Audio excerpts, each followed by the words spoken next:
Hello, everyone.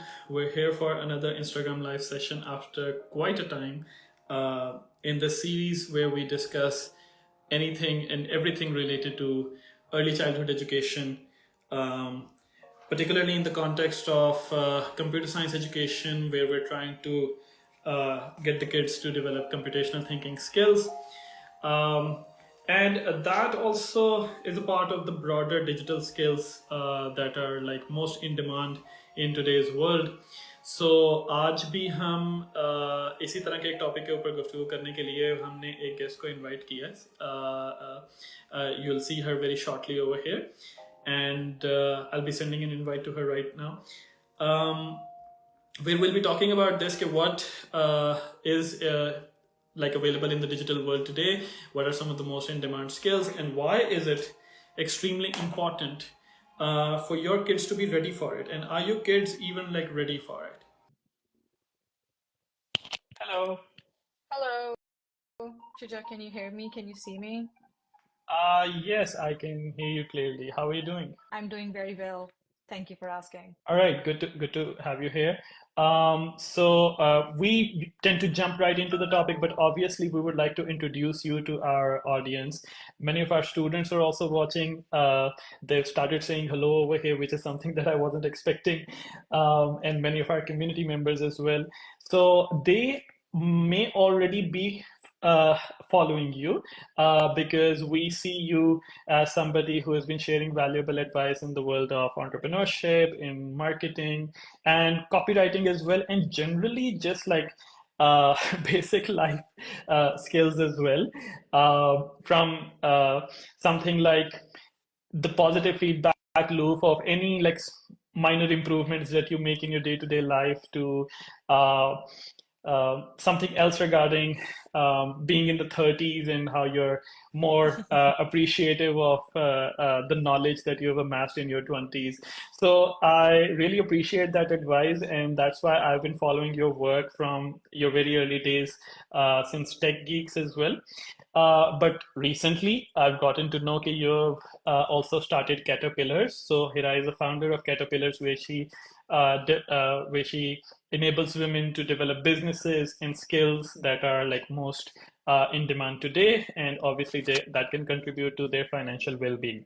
So that's a little bit of introduction from my side, but we would obviously like to hear from you as well, how you have arrived at such a position. And currently, I think maybe we can go about maybe we can start from that. How did you actually navigate your way into the tech world to arrive at the position where you are now? Because even for somebody like me, when we see you sharing your advice regarding marketing, copywriting, freelancing, and obviously, along with that, enjoying a much more comfortable lifestyle than the majority of the workforce in today's world. So, obviously, I think people would be curious to know, okay, how do we get from here to there? So, if maybe we can start with that. Of course. Do we have to keep the session bilingual? Do I speak Urdu, English? It's What up is to the... you, whatever is more comfortable to you. I think Okay, it's I would let all the right. audience decide if you all want me to speak more Urdu. I'm happy to do that as well, but I'll just keep it English for now. First of all, thank you so much, Shuja, for the introduction, and thank you so much for having me here. It's been a while I haven't done this, so if I sound a little bit sloppy, forgive me for that. That's fine. As far as my story is concerned, I think Shuja went way back than I was planning to, which is Tech Geeks Pakistan. I've been doing this. Sometimes I forget that I even started that community, but that was such a huge part of um, of my life at that time, and how the lack of community spaces in Pakistan was such a huge problem. Specifically at that time, now I think we're doing a pretty good job. So, first of all, everybody who is watching, my name is Hira Saeed. I grew up in Karachi, Pakistan. My entire family is from there. I'm, as Shuja also mentioned, I'm over 30 now, so I've been doing this for kind of like 11 years. My journey into tech, it wasn't kind of like a choice that I made. I think at that time I was doing my bachelor's in business administration, and I was really good at marketing. I think teachers give you that feedback when you're going through your degree. that this person is going to be this person is going to be this. And I've always received this feedback from my teachers that I was really good at marketing. So I always wanted to pursue my career in that. And then I was very active in the within the community of the campus as well. So academically bright, I don't know if that matters at all. Um, so my first job was basically as an intern, where all I had to do was to write press releases and submit it to the publication websites, basically. That's where I basically kind of like got the full introduction of what digital world is, what do people do. And at that time, I think there was nothing in the digital space except for Facebook and people doing some sort of like search engine optimization. And that's pretty much it. I narrowed it down from there to one one specialty, which was copywriting. And I started officially kind of like writing for a lot of blogs, a lot of media publication. And then I also went ahead, did another degree in journalism, diploma, not degree. And then from there, everything just kind of like led in one direction, which was to become a journalist. I traveled the world, covered a lot of tech conferences all over the world. That's when I started Tech Geeks Pakistan as well, because as a woman in Pakistan in tech industry, there weren't a lot of women and a lot of spaces that were already existing. They were just not providing a lot of community support. So I started Tech Geeks Pakistan, and I was involved in organizing a lot of events in Pakistan as well. I basically was a facilitator for Startup Weekend that used to happen in Pakistan. Started my first company, shut it down after 2 years, then moved to the US back in 2018, came back to Pakistan and started Caterpillars, and Caterpillars is a 5 years old company. We started way before COVID. What we do at Caterpillars is we build programs and interventions to help women run and scale their businesses and careers. And then I also tinkered with another startup last year, Koi.work, which we shut down recently. So all in all, two failures and one almost success, and a lot of experiences and a lot of learning and a lot of wisdom. So I would not have it any other way. So that's how I navigated my career into tech. That's great. And it's great that you mentioned two failed startups as well, because unfortunately, in our culture, there's a lot of stigma, there's a lot of negative Shame connotation attached to attached. it. Yeah. Yeah. Exactly. But I'm happy that I failed it. I'm happy that I failed it, and I'm okay talking about it, because what's the point of like starting something that you don't include in your story as a failure? Like, startups fail all the time, companies fail all the time. I exactly. don't think so there is anything wrong with it. And I think that's also something that maybe holds a founder back from realizing where something is going to fail, and Mm, they actually don't want to close a company. yeah. Yeah, I've often had such conversations with like many of my fellow founders where like we've discussed where is this headed, and is it even like worth doing with the amount of revenue that it's probably generating, or like what value does it add to your life. So that's actually another life advice that you also shared on your platform, that your Yeah. job does not define you. Yes. So what you were saying, I'm not gonna lie and say that I haven't been in those conversations where I've dragged something way farther than it deserved to be dragged. I've done that with all my companies. I think the first company could have just, I don't know, could have lasted 1 year. I dragged it for another year because I thought that I could do it, and the reason why I'm so chill about it right now is because I had to go through all of those things in my journey to be able to sit here and tell you that it's okay. Yeah. So I think everybody has to take that path, and then probably after 2 years or 3 years, they'll just look back and laugh at a cup of chai and say that that's fine. It happened. It was an experience. We learned a lot from it. Yeah. And yeah, it's probably the first time, second time founder mistake, but after a while, you're just like, okay, I started, it didn't work, I moved on. Yeah, we must realize that this is like being a part of any other field. When you start out with digital marketing, you're not going to be good at it for the very first time, Yeah. for the first couple of months. So just like with starting a startup as well, you're probably not going to be good at it, and you're most probably very higher chances that you're not going to be good at your first startup. But if you let it go and you like redo it, then there are like better chances for success. So yeah, letting fully accepting that failure is not just a part of the startup world, but also a part of the learning and education world as well, Yeah. where there's also so much shame attached to like giving a wrong answers that many of the students do not feel confident enough in sharing their opinion with the rest of the group. So that's where we have to teach our instructors to be more proactive about it, be a little bit more observant in the class, where they see that maybe a student is thinking about sharing their solution to anything that we're trying to solve, but they're hesitant because they're Yeah. concerned that they may have been shamed before. So we can obviously like take this tangent towards entrepreneurship. That's also another field that we must explore for in the context of early childhood education as well. Yeah. But what we're here to like learn from you is your perspective on the digital world. Like a lot of these parents, they've gone through our courses on programming, and they probably see this as some of the most in-demand skills. But you have mentioned copywriting as well. You have mentioned starting to startups as well.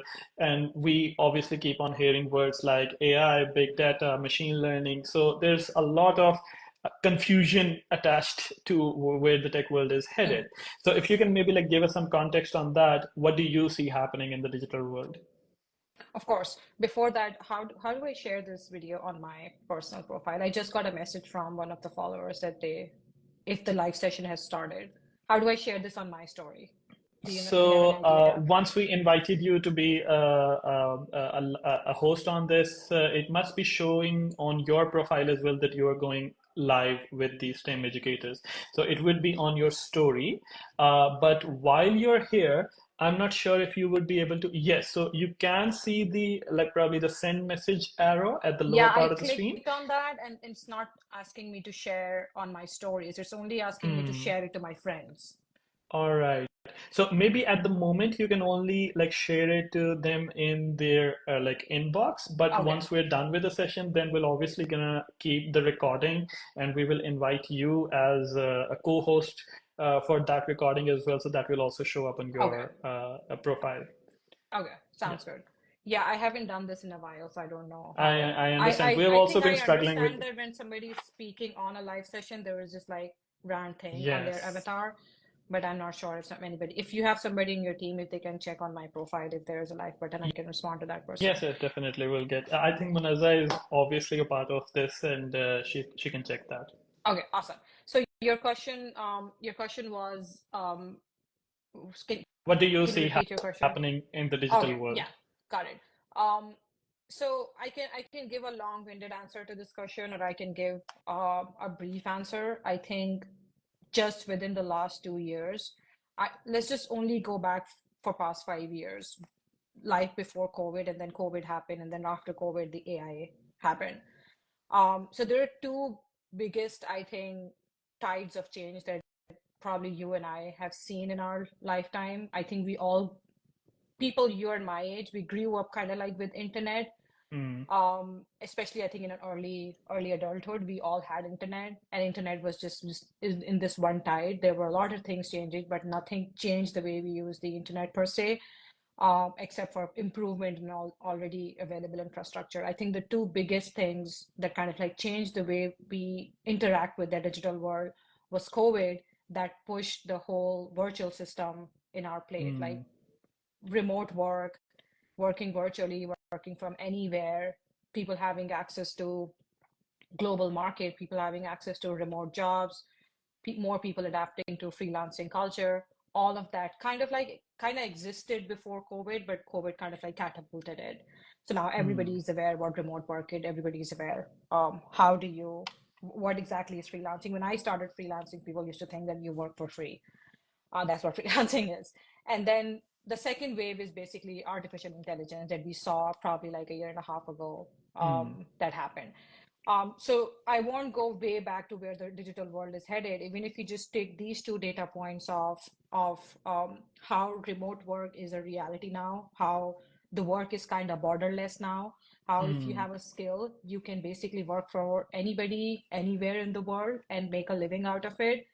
And then second is artificial intelligence. The work that we used to do 2 years ago or 3 years ago, and most of the work from that, especially if I'm talking about the hard skills, they are definitely going to be automated. And we have been reading a lot about automation, about artificial intelligence, but all of us have been reading it from the lens of fear that artificial Hmm. intelligence is going to Yes. come and just going to take over our jobs, and then people would be jobless. That's what we did when, I don't know, press industry ended. That's what we did when industrialization was happening. But I always see artificial intelligence as more as a next leap to humanity. This is the way things used to be, and artificial intelligence is just going to change the way we do things, period. And all of those changes are positive. And human beings have survived so far. We are going to survive so far, and we're going to learn new ways to make money, new ways to improve our livelihood. So coming back to your question, that's where I think the digital world is headed. I think the last era that we have spent, the last 2 decades probably, those decades were very, very much focused on learning a hard skill. Even if you don't have any other life skill, if you know, like a robot, I feel that that era was a lot more robotic than the era that we're headed to right now. If you had one hard skill, you know how to code, you know how to design, you know how to write, you can easily make your living out of it. But the era that we're headed right now, all of those skills are going to be automated. So the humanity is coming back full circle, Hmm. where people are now forced to learn how to communicate. People are now forced to learn how to sell to other people. Hmm. People are now forced to learn how to interact with other human beings. All of those things that were center of what human being is, they are just coming back to the limelight. And that's where Hmm. I think digital world is headed.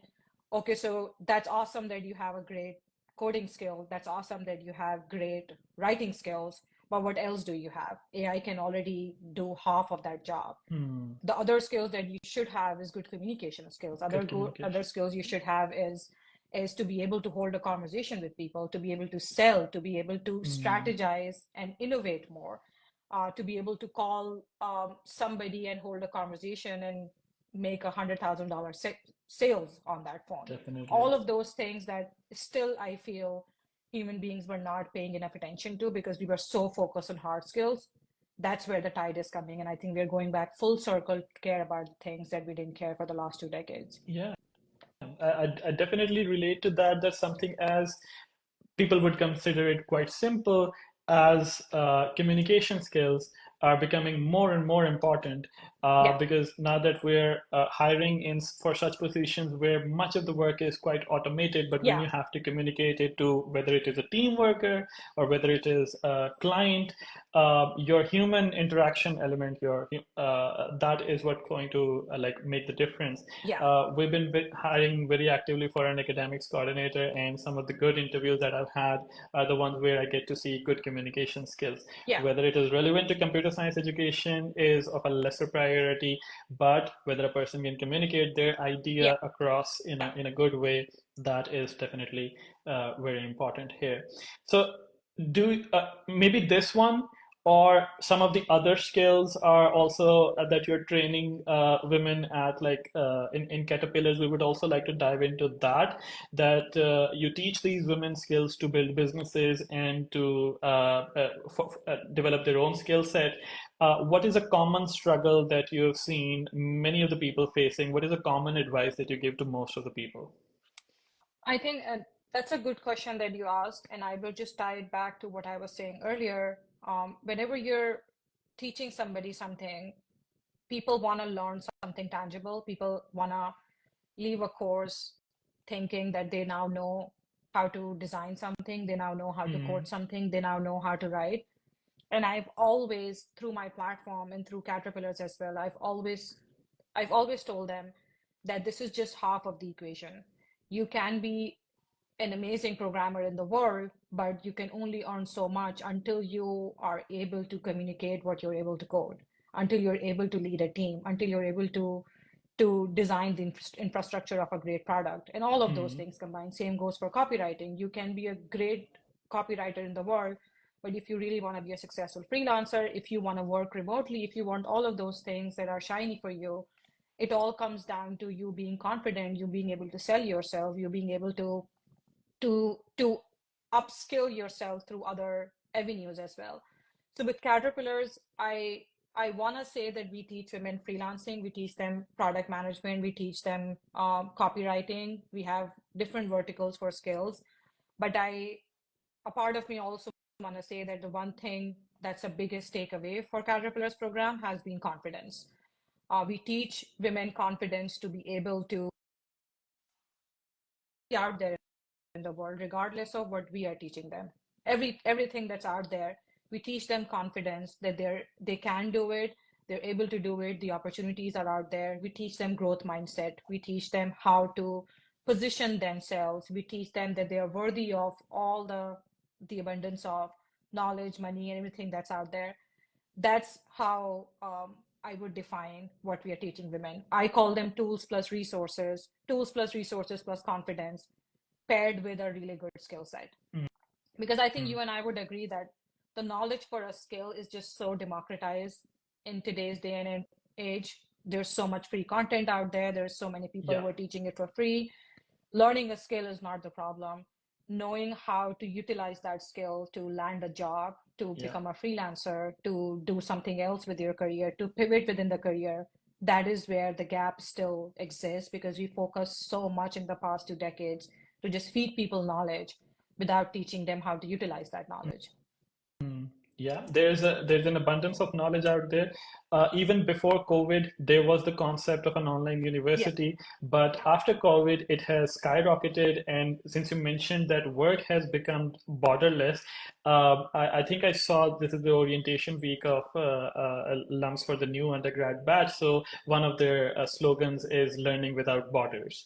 So when more and more institutes join the movement of making knowledge as free and as accessible for everybody to use, there are so many more opportunities for anybody to upskill, to acquire knowledge. I've taken so many different courses, and just because in our team we have these sort of people who always want to learn a new skill. It's a very small team, but in just that small team, 3 people know a foreign language because we just wanted to learn a new language. So it has become so easy with apps like Duolingo, and with there are other platforms for learning coding, and then they can develop copywriting skill as well. They can develop marketing skill as well. Now, this is something that I have always sort of found a little bit of curiosity on, that copywriting is not something that people find very, you could say, very attractive as a job when they think about the digital world. There are other words there, that have taken more of the highlight, but you have sort of developed a niche in this. So that sort of communicates the idea that if you can develop your skill in a niche and become so good at it, you can still make a good amount of living over there. So that ties up to my next question as well, that we get to ask, we get to hear these questions. With these skills that you're teaching, can we make money online? And you have mentioned that you teach freelancing to these women through Caterpillars as well. So can you give me a little bit of context on that? How does that go about? I think if there's any hack or cheat code that people always love to take away from these type of sessions, I think if there is any cheat code that I have developed in the past 10 years, is just show up as somebody who knows what they're doing. And that comes from confidence, that comes from the confidence on your ability to perform, on your ability that I think there is always this thought in people's mind that everybody who is at the top, they know so much more than them. They have basically gone to these prestigious universities and they speak decent English and they have networked with these people and all of those things. And the more I went on top, the more I realized that it's just a complete lie. The people who are at the top, they just made certain decisions, they made certain choices, and that brought them to the top. And that's the only cheat code that I have, to be very honest, applied in my life. I learned a skill and then I developed the confidence that I know that I have this skill set and I know that it's at par with somebody who would be sitting anywhere in the world and making so much money out there. The more I think I opened my mind with the possibilities, the more I started putting myself out there. So at that point, no matter what skill set do you have, it all comes down to an individual, how they are selling that skill. You can be a programmer and basically making $500 a month. You can be a product manager and not being able to land a job, or you can be a copywriter and making big bucks without anybody Yeah. realizing how is she doing it. This is why I put so much emphasis on how it all boils down to you, your ability to sell, your communication skills, you showing up, you reaching out to people, you having good people around yourself, you basically working on yourself. The more you would work on yourself, the more you would realize this is something that I'm really good at. Why would I waste my time doing all those other five things? I'm going to Mm. double down on this one gift that I have, which in somebody's case can be coding, some other person's case can be designing. In my case, it was copywriting. I just doubled down on thing that I knew. And I started as a copywriter, but then all of a sudden, while I was doing it, I was being exposed to all of these other areas in tech where I Mm. found myself that I can do all of these things too. And this is why I think it's very easy to mention that it's not about what skill set you're picking right now. It's about you cracking into the industry, you developing the tech savviness in you.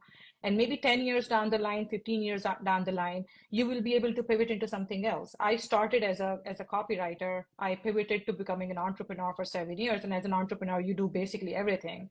If you would ask me, do you know basics of accounting? I would be like, yes, because I've managed the books for my company for 5 years. If you would ask me, do you know designing? Yes, when we didn't have a designer, I used to design everything myself. I know social media, all of those things.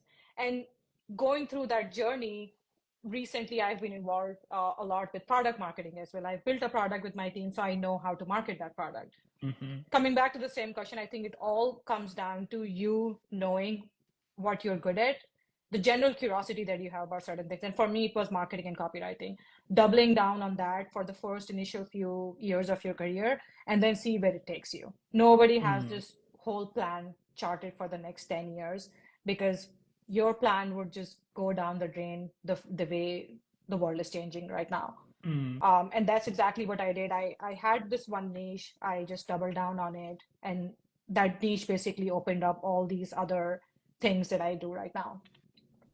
So what I'm taking away from this conversation is that it's not like if you don't know coding, you're cooked.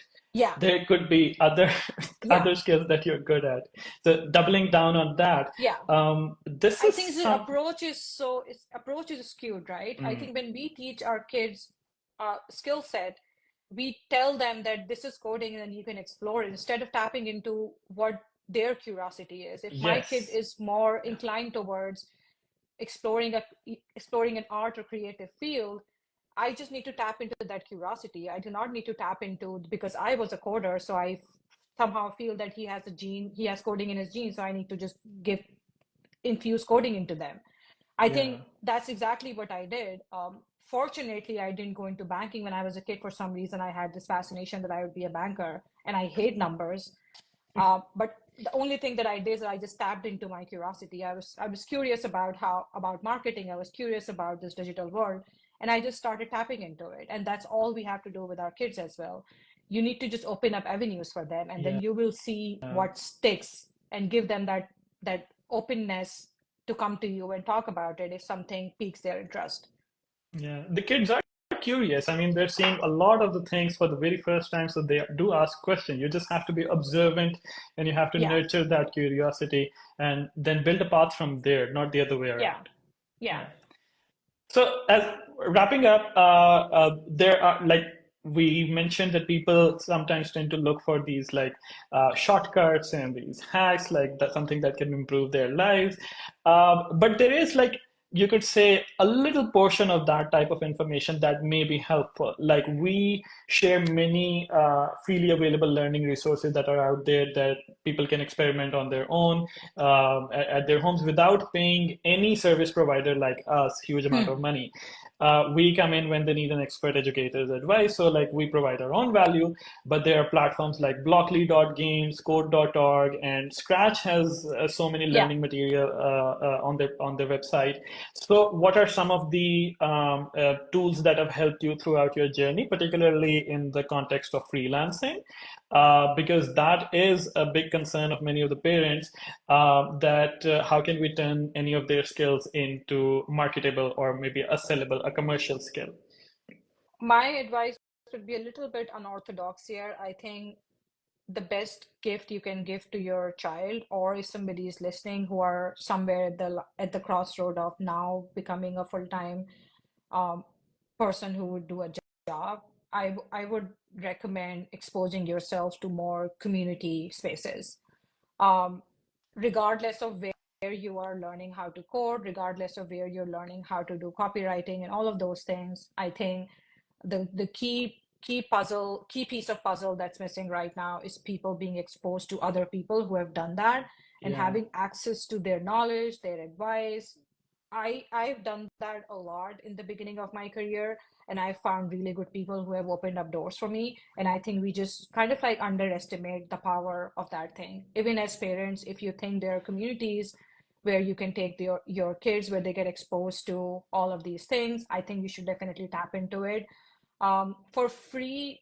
And I also would advise documenting what you are writing, Yeah. what you are kind of going through in your career right now. Especially, I mean, if you're a kid, obviously, probably you won't be able to do it because it requires consistency. But if you're somebody who is entering into the workforce, I would recommend documenting, creating systems for yourself, something that you know would document your journey as well. Those would be these are unpopular, I think, advice, not the type of advice that people were looking for, that I would give them tools. I Mm. think YouTube, Code.org, and all the other names that you've recommended, I think they're all great advice. They're all great platforms. If you already use social media, I would recommend just follow people who post similar type of content instead of consuming wrong content. Mm. I I'm the type of person, I think, who give a lot of credit to working on yourself and then um, put yourself out there to see what world has to offer.